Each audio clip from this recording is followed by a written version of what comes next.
Derry. We're on the table of magic. What do you got? You got a radiator going on there. Yeah, this is that Griffin radiator I showed you guys before, and we're going to talk about this shroud that I got on here that I built. What I did first is basically bend up this square box.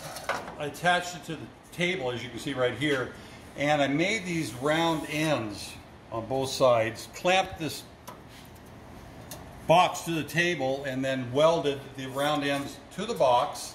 And after that was done, then I cut the insides of it away so I could control warpage, stuff like that. Turned out really nice, very happy with it.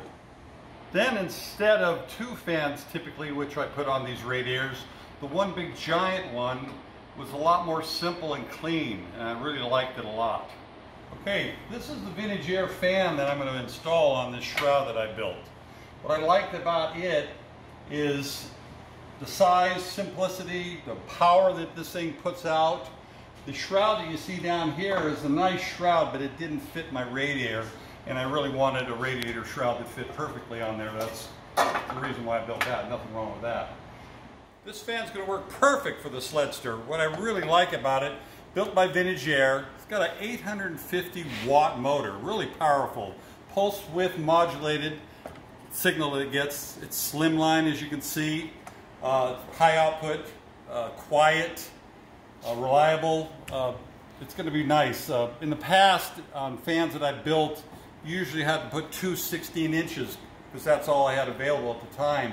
This is going to simplify and clean the whole thing up really, really well. So it's going to work perfect for the Sledster. I really like it.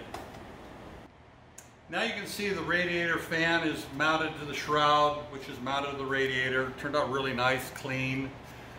We talked about the radiator before in a previous episode. What I really like about the Griffin radiator, it's got two big rows of 1¼ inch tubes running through it, which gives it superior cooling. It's American made, which I really like, and it gives it a real vintage look because of that top tank that I talked about earlier too. On the other side is the Vintage Air AC Condenser, which I mounted permanently, semi-permanently to the radiator. I made brackets, welded them to that. Now you can remove it, but it's tight. It'll be very efficient. You won't get any loss of airflow through it. And Dermy, I see something in the background over there that looks like a front bumper. Can we go take a look at that? Oh yeah, no problem. In front of the radiator, I've been working on the crossbar, which I showed you earlier. I got it mounted in there solidly, so I don't have to hold it and show you. And then below it is the bumper buck. You can kind of see how I built this. The first piece is the top one I made, and that's the one that had to be right on the money. I had it on and off multiple times, scribing it and grinding it to fit as tight as you can see. Once the bumper's done, there'll be maybe a 3/16 or 1/4 inch gap in there, but because I had to get this thing right on the money, it's got to fit tight so I know how every other piece stacks out from it. There's probably, I believe, about 13 rows on this all the way down. This thing's quite heavy once I built it up.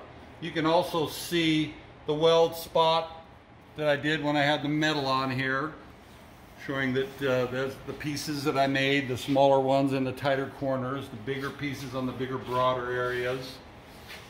But after I got all the pieces glued together, it was quite ugly because all you could imagine, there was step, and these were probably a good inch out further.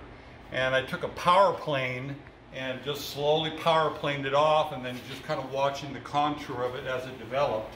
And by having that line so tight there, and I could guide myself and measure and keep it fairly flat and nice.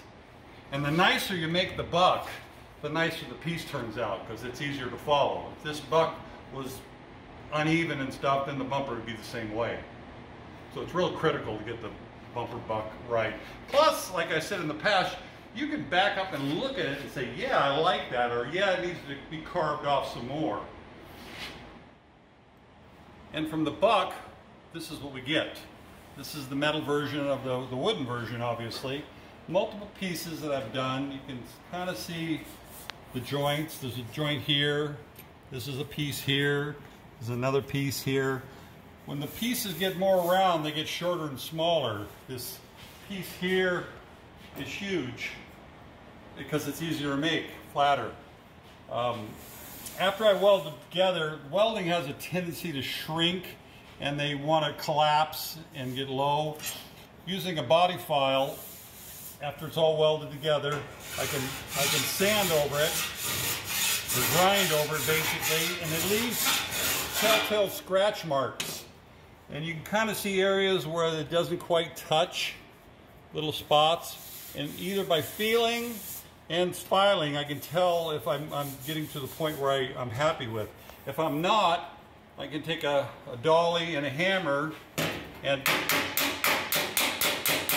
tap that spot out a little bit, and then go over it again with a file, and I just brought that out where it's smoother looking. But this is pretty much ready to get loaded up with primer and painted. We're going to paint these bumpers most likely. Chroming is not popular anymore.